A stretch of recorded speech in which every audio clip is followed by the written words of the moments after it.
How you doing, YouTube? Matt Massa Beer Reviews. Back with a little bit of a Lone Pine here in the form of their OJ. O-J, son. And this is a double IPA. 8.1% alcohol by volume. Portland, Maine. This comes courtesy of Lone Pine, or at least the marketing company that they employ. Apparently Lone Pine was like, hey, send us do some beer. I got some beer. I got this. I got their Brightside IPA. I'm sure these will both go up at the same time. I think I have one, maybe two other of their reviews in the shoot, so you might get a whole heaping bit of Lone Pine. Some sent to me by them, some sent to me via beer mails. Let's dive into this one. This is a fresh squeezed American hops packed into pure citrus juice box. 0% fruit, never frozen, not from concentrate, unfiltered and pasteurized. So all good things are wild and free. That was on the other beer. And this is exactly 1 month old at the time of me drinking this sucker. So we'll see what's what. Now, this is the beer I know these guys from. Not that I've had it a bunch. I'm sure I've had it in line shares. But just the label, I remember seeing this, and this is the one that I believe they're kind of staple beer, the one that put them on the map. So I actually do dig the label. Something about it. Font choice or something, I don't know. As far as the beer goes, I mean, that looks like new school haze. I mean, rich, hazy in color. It's not getting your soup or turkey gravy category, but it has that nice rich haze. Almost looks like it's going to be a bit lighter than what you'd expect from an 8% kind of New England style hazy. Just over a pinky finger. Kind of cool, kind of uniform, compact bubbles, but then you have this, you guys can't see it, this kind of rocky, neurotic kind of top to it. It's kind of fun, and as far as that goes, yeah, it has this brightness to it. This kind of like lightness.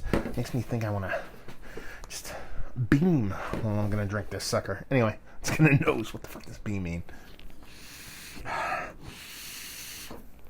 That doesn't suck. Yeah, it's OJ, but there's a bittering component to it. So there's a green dankiness to it. I kind of dig it. It's a bright weediness. It's not super ranky, but it has a nice dankness to it. But then that OJ, I mean, to its name, which is almost like you want to be like, no shit, Sherlock, it's called OJ. So many people say beers are one thing, and they're not. They're completely different. So for someone to say it's going to be like this, and it ends up being like that, it's kind of harder than what you think. And I appreciate it when they kind of nail it. Let's put it that way. So yeah. Oh, gobs and gobs of OJ. A pithy orange with a bit of dankiness. Nice sweetness, nothing over the top. It smells pretty tasty. Let's dive in. Cheers. Okay. It drinks well under its weight class. I mean, I am not getting 8% off this beer. I'm getting closer to 6.5, if that. I mean, it has this sultry creaminess to it, this fluffiness that kind of makes it kind of infinitely drinkable. There's a little bit of hot bite in the back end. Might be a kind of combination of a little bit of heat, a little bit of hot bite, but it's being masked by that hotness. So I'm not really getting a big beer off this when I drink it. That OJ is kind of cool. Kind of falls in a couple different levels. You get a little bit of almost subtle creamsicle vibes on top of that orange juice, that nice pulpy with a little bit of bittering, kind of rindy, kind of pulpy orange juice. Then you get that little bit of soft green dankiness in combination with a little bit of that kind of orange pithiness. I mean, you know, on the nose or not, it's nailing a lot of what it's trying to do here and what it's trying to present. It's talking about itself being OJ, orange juice. They're just throwing that out there. And it's very much, that is the beer. And again, I can't say how much I appreciate that, because so many people say you're getting this and you don't get that. And sometimes they say that and you get a really fantastic beer. But this is telling you you're going to get a beer that is very much OJ forward. And that's what you're getting here. So this is juice personified. The only thing I would say is, for a lot of new school kind of hazy, hop thought and haze boys, they really don't like even a slight minuscule bit of a bitterness. And you're going to get a bitterness here. You're getting that rindiness. You're getting that little bit of greenness. It's not over the top. It's definitely skews more OJ. I was going to say skews more sweet. It's not overly sweet. It skews more fruit juiciest. Fruit juiciest? Is that like that's like a Roman, like, guardian? Fruit juiciest. Fruit juiciness. And it gives you more of that, followed by very close to each other, the sweetness, and just below that kind of bitterness. So it is a juicy beer, and it reminds me of such. That little bit of bittering might put some of the new school kind of haze boys off, but I think that's just baby palates getting acclimated to beer. So, yeah, it is what it is.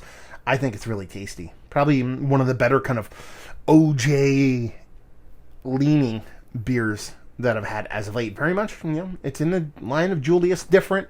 It's in that line of those kind of OJ laden beers, and it's up there. Pretty damn tasty stuff. Thank you very much, Lone Pine. It's one of those things where, a brewery has this kind of staple beer, and especially when they go to wide distribution, which this definitely does see. New Jersey, let's put it that way. You can get a little bit of a kind of downtick, something that's maybe not up to par. Expansion does that sometimes, or production bumps does that sometimes. But I can't imagine this tasting much better than this. Let's talk about it. Is it one of the better double IPAs I've had as of late? Yeah, it's eking towards the top. Is it Mount Rushmore status? I mean, that's very hard to achieve. There's ones that just sit above this, and not everybody can be on Mount Rushmore. That's why there's only 4 people up there.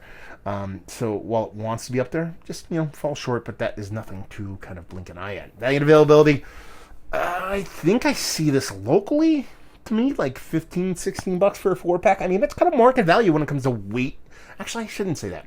It's kind of market value when it comes to really good, well-done, shelfy hazies. I was going to say market value when it comes to an 8% kind of hazy you'd wait in line for, but those have kind of eked up now. You're talking more like an $18-19 4-pack, so it's a little bit below market value when it comes to that. And it can be had. Like I said, I've seen these on shelves in Jersey, and leave you with, if you like what we like this, if you like OJ lean beers, if you like the Treehouses of the world, if you like those kind of beers that really do give you those OJ kind of vibes, well, different, I definitely think it's gonna kind of foot that bill, son. There you go. Another review in the books. Hopefully you guys enjoyed it. Down there if you want to talk about it. Massive Beers if you want to check me out doing the social media stuff. Beer Massive. If you want to check me out doing the whole podcasting thing. And hopefully you guys enjoyed our review. Hopefully you're enjoying a little Lone Pine right now. Hopefully see you next time. Cheers.